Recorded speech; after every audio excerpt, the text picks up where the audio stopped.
Malam itu, gerimis mengguyur kota kecil yang sunyi. Butiran air yang turun membasahi setiap sudut kota, termasuk sebuah sekolah tua yang sudah berdiri kokoh selama puluhan tahun. Gedung itu memiliki nuansa kelam, dengan cat yang mulai pudar dan dinding yang berlumut. Bangunannya terasa bersejarah namun sekaligus menyeramkan, seolah menyimpan berbagai kisah dari masa lalu. Di sekolah tua itu, seorang pria parubaya bernama Pak Amin menjalani tugasnya sebagai penjaga malam. Pak Amin dikenal sebagai sosok yang pemberani dan tegas. Ia telah bekerja sebagai penjaga sekolah selama hampir 1 dekade dan mengenal tiap sudut gedung itu. Bagi Pak Amin, pekerjaan ini bukanlah sekadar mencari nafkah, melainkan bentuk tanggung jawab yang diembannya dengan penuh ketulusan. Namun, malam itu terasa berbeda. Tidak ada suara angin yang biasa mendesir di sela-sela pepohonan. Tidak ada cicit kelelawar yang biasa terbang di langit-langit gedung. Semuanya begitu sunyi, seolah-olah semua suara tersedot oleh kegelapan malam. Pak Amin yang biasanya tenang, kini merasakan ada sesuatu yang ganjil di udara. Sekolah ini menyimpan satu rahasia yang jarang diketahui orang luar. Ruangan tua di lantai paling atas. Ruangan itu sudah lama tidak digunakan dan dibiarkan tertutup rapat. Para guru dan siswa pun tahu bahwa ruangan itu tidak boleh dibuka, bukan karena alasan keamanan, tetapi karena alasan yang lebih mengerikan. Konon, ruangan tersebut dihuni oleh sesuatu yang tak kasat mata.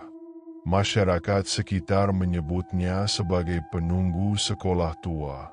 Pak Amin sering mendengar cerita mistis tentang ruangan itu. Sejumlah petugas kebersihan pernah bercerita melihat sosok bayangan hitam di sekitar ruangan itu, dan beberapa dari mereka bahkan mengundurkan diri tak lama setelah melihatnya.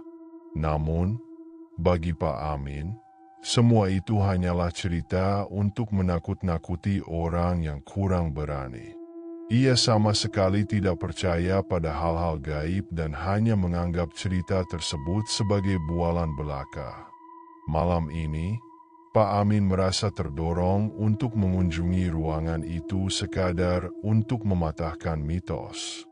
Lagi pula, ia selalu percaya bahwa segala sesuatu dapat dijelaskan secara logis, dan rasa takut hanya berasal dari imajinasi manusia yang berlebihan. Sekitar pukul 11 malam, Pak Amin mulai berjalan menyusuri lorong-lorong kelas untuk memastikan semuanya aman.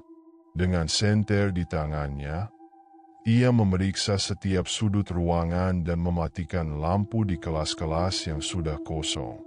Ia menikmati ketenangan saat bekerja, meskipun malam itu suasananya lebih mencekam dari biasanya. Ketika ia hendak mematikan lampu di ujung lorong, telinganya menangkap suara langkah kaki. Suara itu berasal dari arah tangga yang menuju lantai paling atas. Pak Amin berhenti sejenak dan mencoba mendengarkan dengan lebih seksama. Suara langkah kaki itu terdengar semakin keras dan teratur, seolah-olah seseorang sedang menuruni tangga dengan perlahan. Jantung Pak Amin berdegup lebih kencang, tetapi ia mencoba menepis perasaan aneh itu. Mungkin hanya suara gedung tua ini yang berderak karena dinginnya malam, pikirnya dalam hati. Namun, suara langkah kaki itu tetap terdengar, bahkan semakin mendekat ke arahnya. Dengan suara lantang, Pak Amin berseru, "Siapa di sana?" Ia berharap ada jawaban, mungkin dari salah satu rekan yang datang untuk mengecek keadaan. Tapi tidak ada jawaban, hanya keheningan yang menyelimuti lorong. Langkah kaki itu berhenti tiba-tiba, dan keheningan menjadi semakin mencekam. Pak Amin mulai merasa ada sesuatu yang tidak beres. Ia berjalan mendekat ke arah tangga dan mengarahkan senter ke atas, berusaha memastikan bahwa tidak ada siapapun di sana. Namun, di ujung anak tangga, di tengah kegelapan yang pekat, ia melihat sebuah bayangan. Sosok itu tampak berdiri dengan posisi membungkuk, dengan mata merah menyala yang memandang tajam ke arah Pak Amin. Jantungnya berdetak semakin kencang, dan sekujur tubuhnya terasa kaku. Wajah sosok itu tidak berbentuk, hanya sebuah bayangan gelap dengan aura dingin yang menusuk hingga ke tulang. Pak Amin bergeming, terlalu takut untuk bergerak ataupun bersuara. Beberapa detik yang hening terasa seperti selamanya hingga sosok itu mengeluarkan suara erangan lirih. Suara itu sangat menyayat, seperti jeritan dari seseorang yang merasakan penderitaan yang mendalam. Tiba-tiba, sosok itu mulai bergerak cepat menuruni tangga. Langkahnya berat dan menggema di seluruh lorong. Pak Amin yang tersadar dari keterkejutannya segera berlari sekuat tenaga menuju ruang keamanan. Ia berharap ruang itu bisa menjadi tempat berlindung dari sosok menyeramkan yang mengejarnya. Napasnya tersengal, sementara langkah-langkah berat itu masih terdengar, seolah mendekat dari belakang.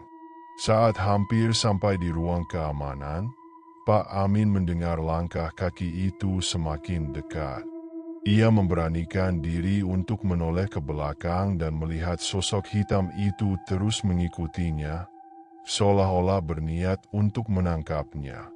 Dengan panik, Pak Amin segera memasuki ruang keamanan dan mengunci pintu dengan tangan yang gemetar.